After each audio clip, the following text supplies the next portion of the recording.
Hi guys, today we are making chicken roast.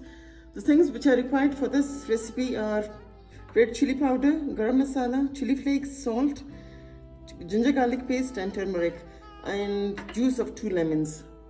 Now guys, we start with the recipe. We have to make slits in the chicken breasts, and then after that we have to mix all these spices with the lemon juice in a bowl and then rub it over the chicken.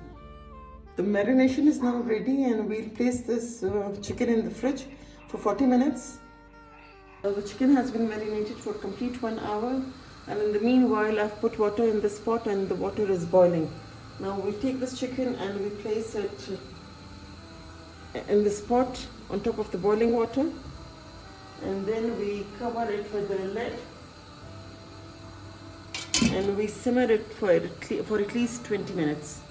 After boiling this chicken for 20 minutes, now we will place it in this wok for deep frying.